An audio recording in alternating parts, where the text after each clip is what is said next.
जय श्रीमन नारायण, जय श्रीमन नारायण। सीताराम सीताराम सीताराम। आप सभी देशवासियों को श्रीदान ट्रस्ट परोपकार मिशन की तरफ से हार्दिक शुभकामनाएं। आपका दिन मंगलमय हो। साथियों, बहुत दुख के साथ कहना पड़ रहा है कि 22 अप्रैल 2025 की जो घटना है पुलवामा का, वो पूरे देश की मानवता को झकझोर दिया है। साथियों, ऐसे लोग कतई मानव कहलाने योग्य है नहीं। ऐसे व्यक्तियों की सजाएं मौत के अलावा दूसरी कुछ हो ही नहीं सकती है। और साथियों, ये जो व्यक्ति जिनके इशारे पर इस तरीके की जघन्य अपराध किया गया है, निर्दोष निर्मम लोगों को हत्या किया गया है, और सबसे बड़ी विडंबना है कि जाति धर्म पूछ करके किया गया है। आपका धर्म पूछा गया है या आप हिंदू हैं या मुस्लिम हैं, और इसके बेस पर जो है आतंकवादियों ने इस निर्मम हत्या का अंजाम दिया है।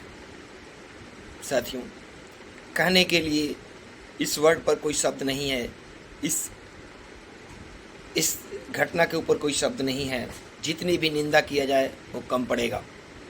लेकिन मैं तमाम सभी देशवासियों से ये अपील करूँगा कि एक जोश में होकर के, एक जुनून में होकर के, और अपनी सरकार से इस मांग को करनी है कि बहुत हो गया, अब हम इस चीज़ को सह नहीं सकते हैं।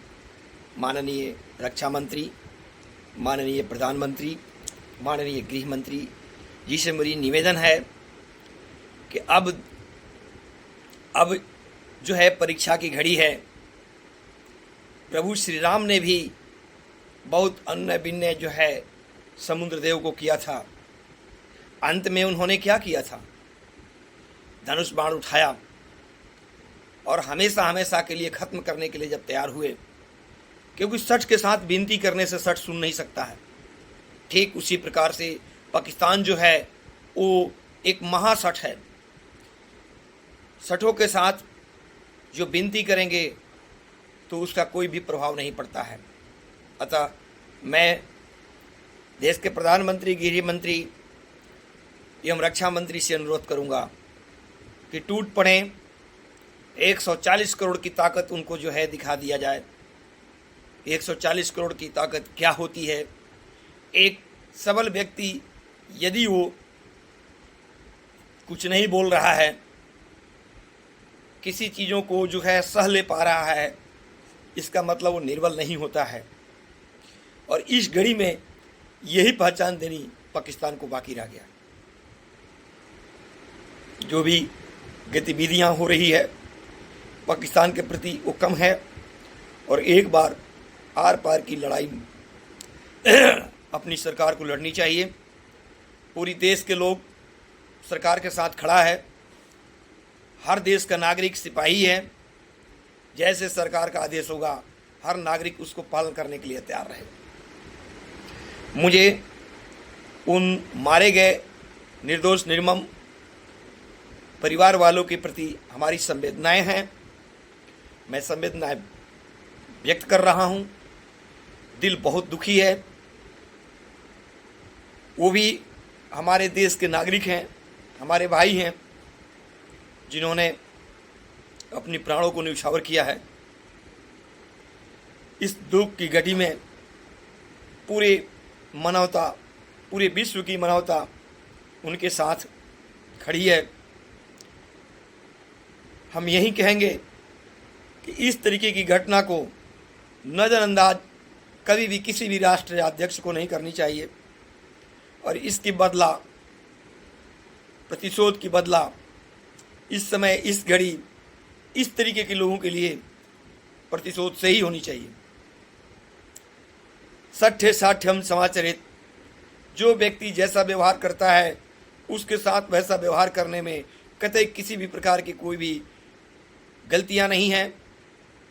और जो जैसा व्यवहार करता है, जो जैसा बोता है, उसी के अनुसार उसको फल मिलता है। आज वो घड़ी आ चुकी है पाकिस्तान को उसकी औकात दिखाने की। सभी हिंदुस्तानी इस चीज़ का वेट कर रहे हैं कि कब उन हमारे 28 जवान, हमारे 28 नागरिक और उसमें शहीद जवानों की जो है बदला ली जाएगी, तब जाकर के हमारे देशवासियों का मन दिल शांत हो सकता है। मैं पुनः कड़ी शब्दों में इस घटना का निंदा करता हूं। श्रद्धांजलि ट्रस्ट परोपकार मिशन हमेशा लोगों की परोपकार हेतु कार्य करते आ रहा है। पूरे श्रद्धांजलि ट्रस्ट परोपकार मिशन की कार्यकर्ता की तरफ से, परिवार की तरफ से मैं इस घटना को कड़ी निंदा करता हूं और मानव जाति समाज के लिए मैं आग्रह करूंगा कि जो व्यक्ति जिस भाषा में समझे उसको उसी भाषा में समझाने की आज की समय में ज़रूरत है। साथी, आप सभी का दिन मंगलमय हो। इस दुख की घड़ी में इससे ज़्यादा कुछ कहा नहीं जा पा रहा है।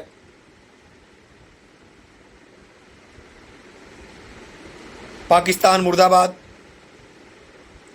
हिंदुस्तान जिंदाबाद, भारत माता की जय, वंदे मातरम, वंदे मातरम, वंदे मातरम।